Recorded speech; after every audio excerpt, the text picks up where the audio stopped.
I'm Tony Errichetti, and welcome to Discourse in Action. Today I'm talking with Dr. Tista Ghosh, an epidemiologist, preventive medicine physician, and former chief medical officer of Colorado. We're going to talk about the COVID pandemic and how the language around it became politicized and what it's going to take for people to trust science, one story and one listener at a time. New book, Before the Next Crisis, Untold Stories of Public Health and Why They Matter, offers a sweeping account of how neglect, misunderstanding, and politicization has left us vulnerable to COVID-19 and also perhaps the next pandemic to come. And you make the point that we've been drifting into pandemic amnesia. So I wanted to start off by asking you, your book is about stories. A lot of it is about the stories of both healthcare workers as well as people, ordinary people, and so forth. Can you talk about why you focused on the stories of healthcare workers and ordinary people? Why make that decision? How you tried to make a case, I think, through those stories. Could you talk about that? Prior to the pandemic, I was the chief medical officer of the state of Colorado, so I was in government. I left government, ironically, right before the pandemic, obviously not knowing what was coming. And during the pandemic, I ended up consulting for multiple large companies, Fortune 500 type companies who had frontline workers. And these are the people who kept the lights on, who kept the grocery stores running and stocked, who kept collecting garbage, who kept working the entire pandemic.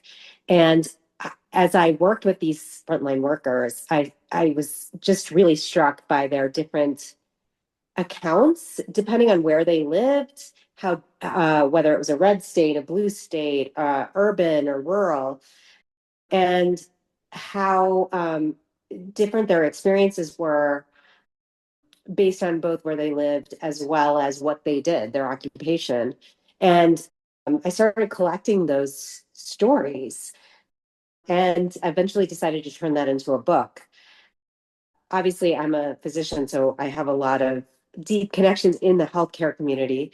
So those seem to add a richness and a different perspective to those of everyday workers. And then I included public health as well. So I'm just interested in what kind of stories you heard. What were you hearing in the field?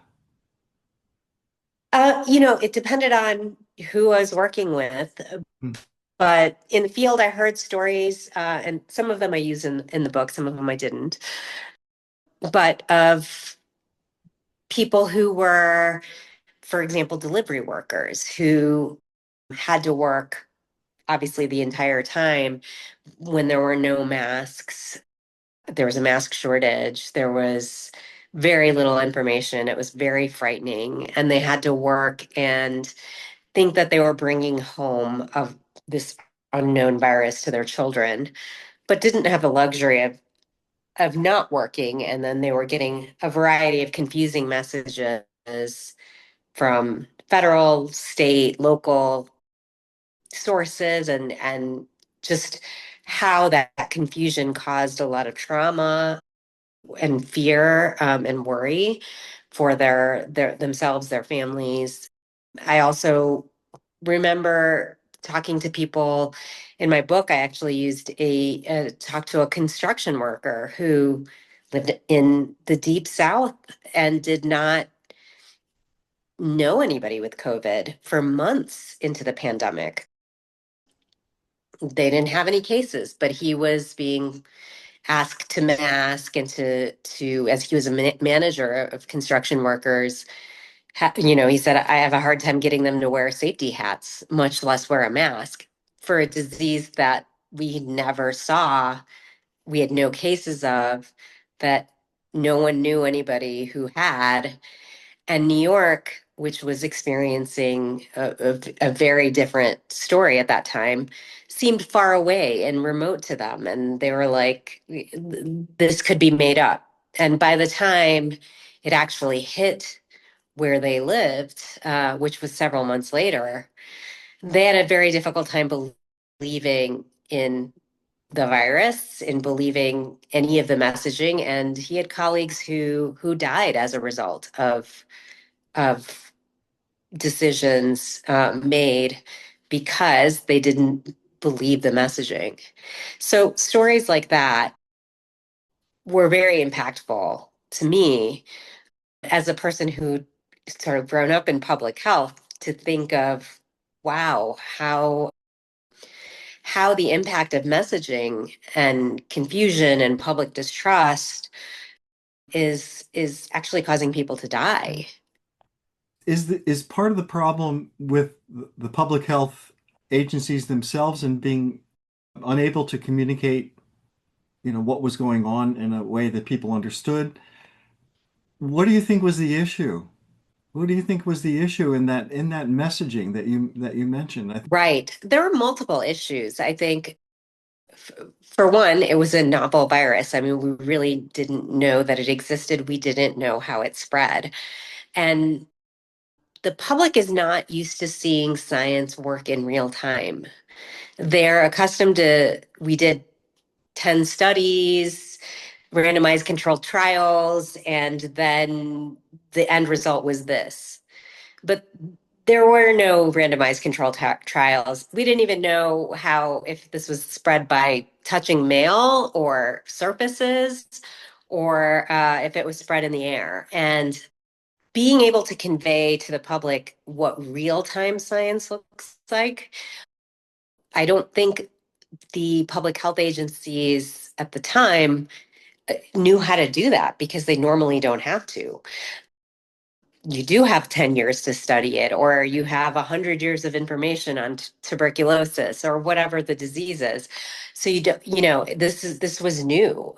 So there was that element of confusion and real-time science, which evolves, and our understanding changes as time goes on, but also politicization. So public health agencies, at least the way they're set up in the US, report to the executive branch.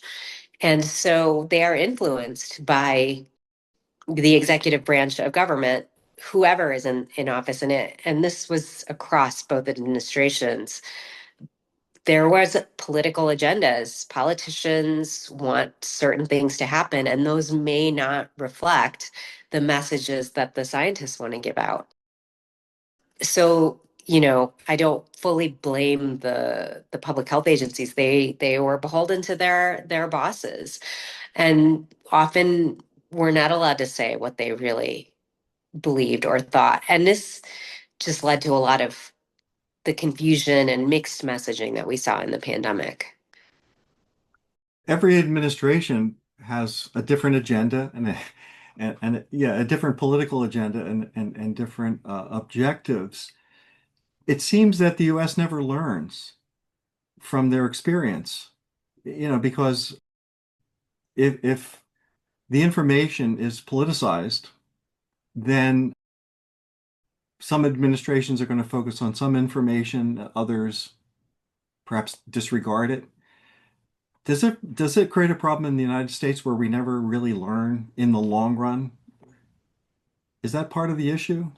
I think that's my concern, is that we conveniently forget things that happened in the past. We're very, what's happening lately. And I think with social media and the advent of people getting news sources in 10,000 different places, we also don't even maybe even have the same experience. So we don't have a collective memory that's the same. And we also choose to quickly forget as we move on to the next thing. And so one of my reasons for writing this was that I wanted us to remember. And I found that even as I was interviewing the people for this book, I was remembering things that I had forgotten. What were some of the things that you forgot as time went on during this pandemic? What were you reminded of? You know, I forgot about how many times we changed messaging on the cause of COVID. I remember as I started to relive this, remember, we'd wipe down our mail and we'd wipe down, everything was being sanitized because we thought maybe it spread by touch. And you forget that because now, of course, we know it doesn't, it's airborne. But I forget that we had no idea. And that level of uncertainty, I forgot about the whole toilet paper fiasco where everyone in the world was hoarding toilet paper. I forgot.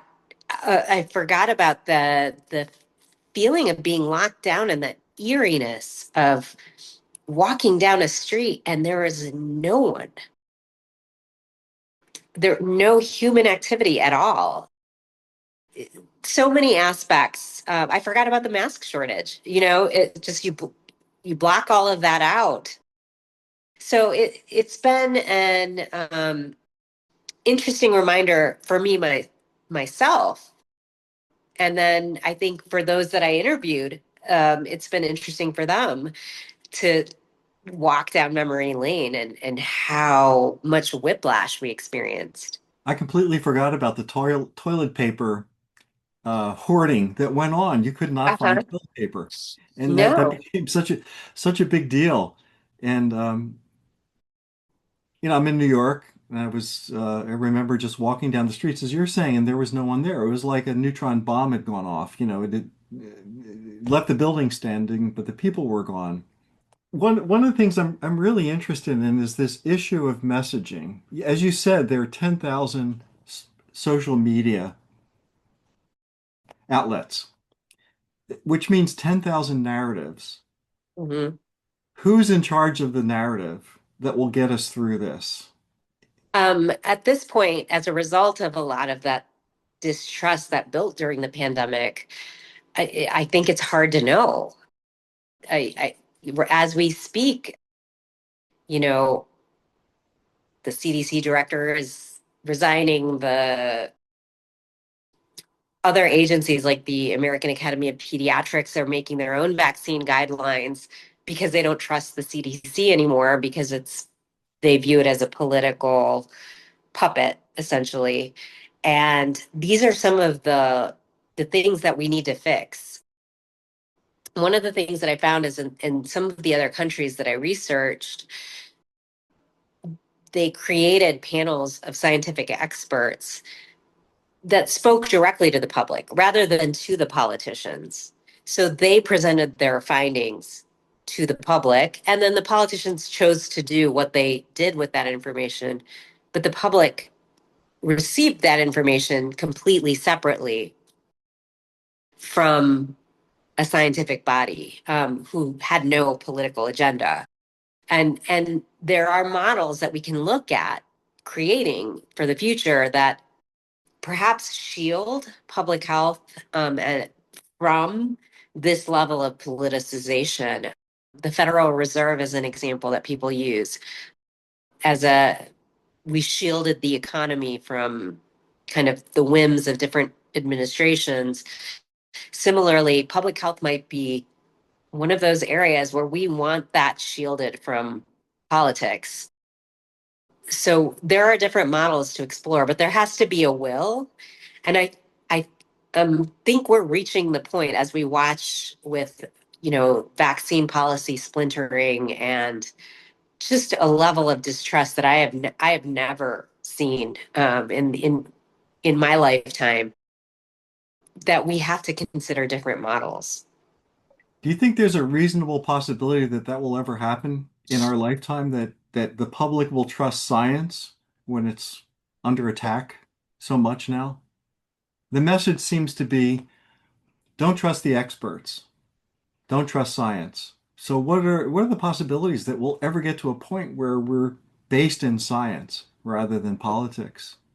And that is an interesting intersection of where we are right now, unfortunately. I think part of our issue is that our experts are in kind of academic towers, ivory towers, and don't use these platforms that the everyday person is using. One of the things that I started doing as a result of this book, as I was doing these interviews, is I actually started an Instagram channel, because what I realized is this is where people get their information. And there's these random wellness influencers who have zero credentials, who people just believe. And why aren't more doctors, more public health officials, people who actually have credentials using those? We grew up in these sort of academic institutions, these ivory towers where we use traditional media or we speak to ourselves in journals, but we don't actually speak to the people in the media that they use, and that we need to do that. We need to do that really en masse. But I took that step of starting my own Instagram channel because I felt this huge gap, and I encourage more people in academia and experts to become accessible to the general public, because the way information flowed before is not how it's going to go in the future. So that, in many ways, that solution provides an end run around the politics. So that if you have an Instagram channel, then you're communicating directly with the public in the way that the public is now used to communicating. So Exactly. yeah. And I have teenagers who helped me put the videos together, because I don't think that way necessarily, or that's not how I was taught. But this is the world they live in. So I have teenagers who help me put together my messaging and say, Mom, this is no one's going to listen to this, or no one, this is too boring. So that's the world we're in. But I think more physicians, more public health experts need to use the platforms that actually reach people and do an end run. I mean, why don't we have a vaccine, expert who just talks directly to the people all the time that they start to trust, that has a cool branding, and Instagram and TikTok, even with teenagers, helping them build it. So we need to think outside the box. Yeah, that's right. We're really in a kind of a Tower of Babel moment where, Mhm. as a metaphor, I suppose, for reaching for the ultimate knowledge and then in the process splitting into a thousand different languages. And I love that idea of using kids who were born into this era. They used to talk about digital natives versus digital immigrants. Now you're really suggesting a social media native. Yes, yes, That's changed. The whole idea that we're now in a social media plus AI change. Overnight, absolutely. overnight, Overnight, AI is taking over. I just had a question about this issue of authority. We're living in a time where authority and expertise is being challenged in every area. And RFK Jr. said that we should mistrust authority, mistrust expertise. of course. I wonder, does he have a legitimate point? Or is it an issue of a problem between the message and the messenger, the one who's giving that who's got that idea? What do you think? I think he has a seed of a point that I think is based in the pandemic, actually, which is the experts. And again, they were not used to seeing science unfold real time. And perhaps we didn't explain that very well. But to them, and this is super interesting to me, when I was talking to a policeman for my book, and he said, Dr. Fauci lied. And to me, I was like, what, why do you think he lied? And he said, well, he said, don't wear masks. Then he said, wear masks. and that was a lie. And for me in the field, I didn't think of it as a lie. I think the information changed. Same with, was it airborne? Was it not airborne? I just think we learned more and we changed the message. But how it came across to the everyday person was the experts lied.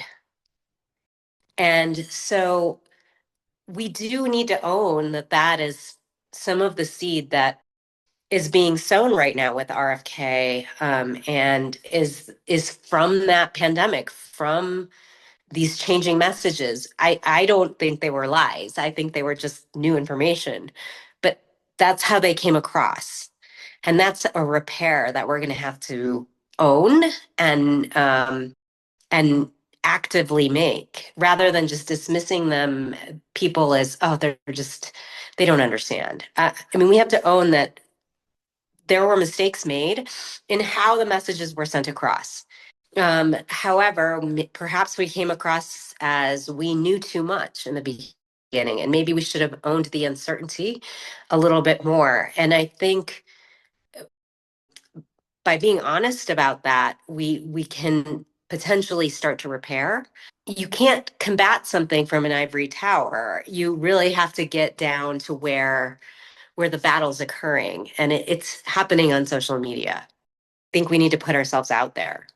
This idea of we we're learning. We made a mistake, but that kind of message has been reframed into fake news. That Yes. that has been a huge change. That once that idea is in your head, it's repeated endlessly now, and so Mhm. people can't tell the difference between a lie and we're learning. We need, we're learning all the time. This is new. This is a novel virus. We're not able to keep up with it. So you're suggesting that there should have been perhaps more honesty about we don't know yet. We're learning. We're doing our best to catch up. This is new information as this thing is evolving. A lot of us are used to being experts and giving definitive answers. And especially in the scientific world, again, we have time to study things for 20 years. And then we say, oh, there's we are certain that it's this or that. There was no time for certainty. And we needed to be more upfront and honest about that. That's a mistake that was made. But also, I think, too, it speaks to our education system.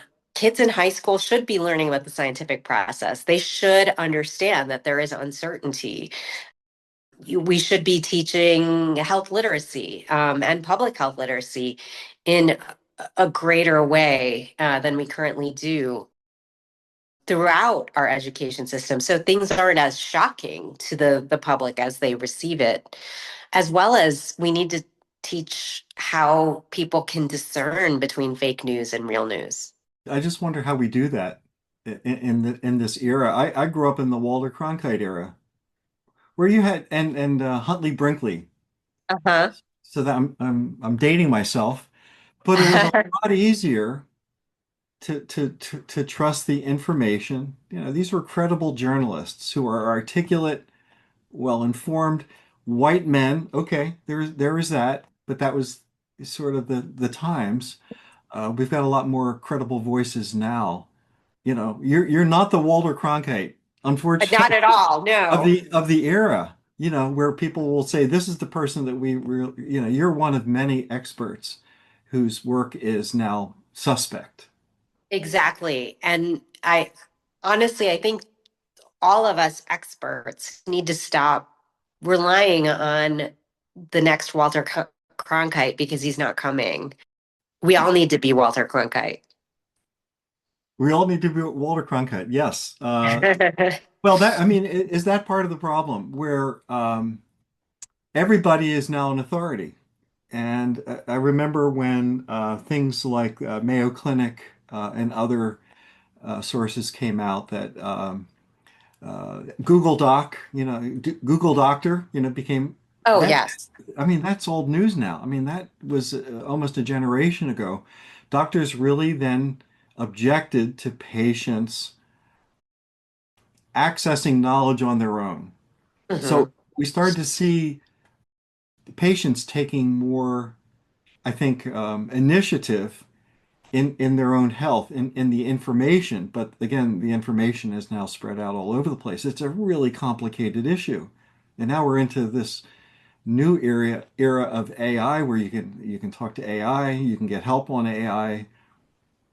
Absolutely. Yes. I was just reading an article yesterday about a young teen who died by suicide because AI, ChatGPT, or whichever bot it was, can, told him to, confirmed his delusions or options that he was considering. And so people believe AI over some someone claiming to be an expert. And what we're seeing in this RFK era is almost an anti-intellectualism, so an anti-expert. And I try to say to people, I mean, if you're getting your car fixed, do you go to a plumber?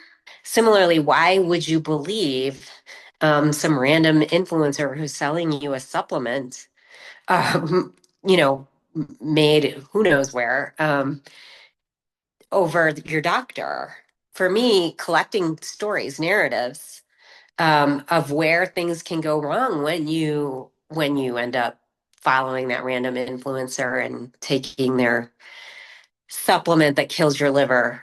Having those types of stories is helpful, I think, to gaining credibility.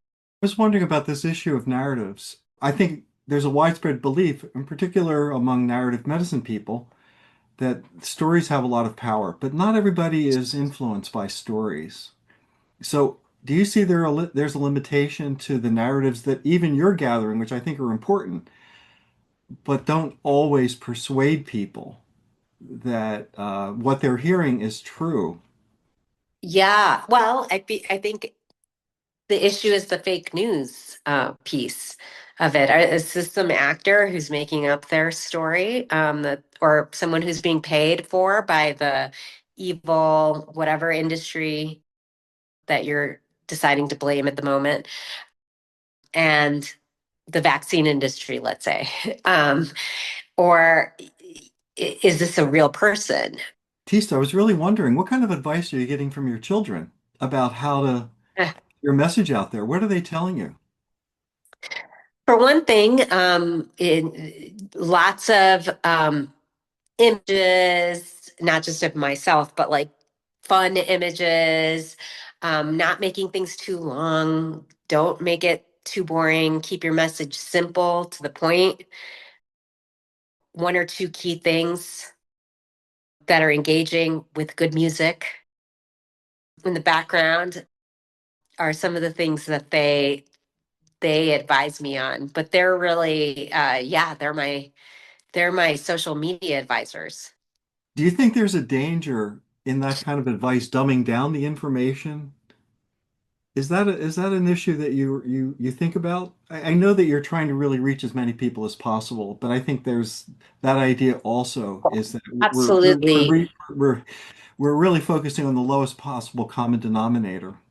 One of the things that I always do in my Instagram channel is actually post the actual articles in the captions. So, what your typical wellness influencer won't do is give you any actual information. They're like, studies say blah, blah, blah. You have no idea what this study is. But I actually post the articles, and I encourage people, click on those, read more. I'm actually giving you a real study. Yeah, that's a really interesting combination of using social media, speaking in a way that's understandable to people, but also supplying them with articles. So it really kind of touches all the bases or many of the bases that here's an article, if you care to read this, will explain in detail, better than I can on this short communication, what this issue is. Do you think people will really read the articles? I guess that's what I wonder about. I I don't know that they will. My kids think they won't. But at the same time, I think the fact that I'm putting them out there, I think provides some credibility to me.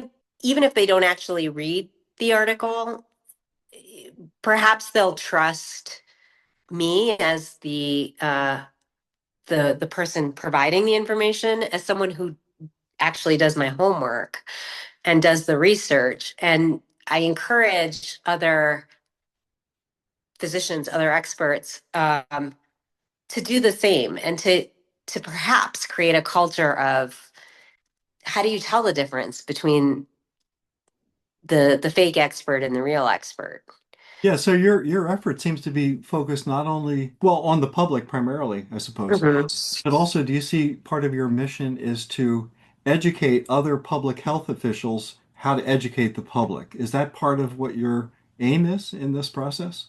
One of the things that we lack in public health education is there is no narrative public health programs out there, not official ones anyway. And I think narrative medicine is super important, and that teaches you how to listen and interact at the individual patient level. But public health talks to populations. And so, how do we do that at the population level? And what are the platforms that we use?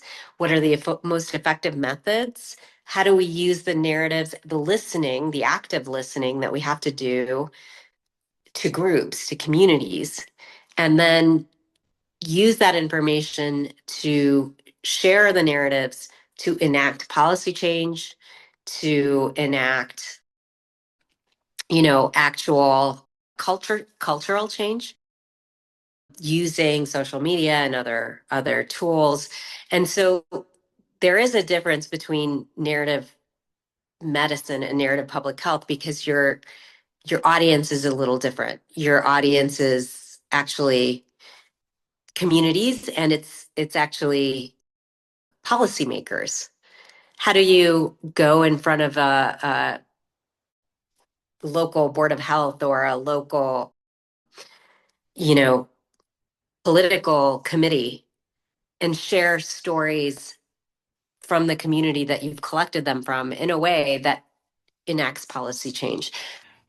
Batista, I have one more question about your Instagram feed. Mhm. And what are you working on right now? What was the latest thing that you just put out?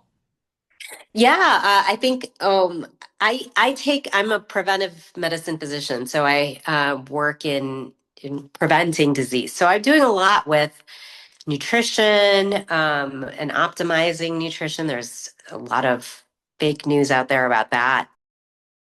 A lot with preventing heart disease, preventing dementia, all different kinds of diseases. How do we focus more on prevention, cancer prevention, things like that? But also focusing on time. So my audience tends to be busy working adults, often parents, who have very little time for self care. So my channel is called Health Hacker MD. Um, I call them quick health hacks that are small habits, small changes that you can make in your life that actually can make a big difference in your health, whether that's not sitting all day, whether that's the types of foods you choose to eat during the day, whether that's certain sleep habits, so small changes that people can make that are easy and not time consuming, but can make a big difference in both physical and mental well-being. So that's kind of my focus. Yeah, I'd love to follow you on Instagram and see what you're doing. And certainly self-care is really such an important part.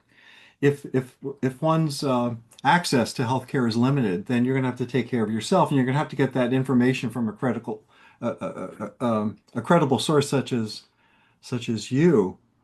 So, Tista, this was such an interesting conversation, and hope we can talk again and follow your progress. Thank you. So, thanks so much for being here. I appreciate it.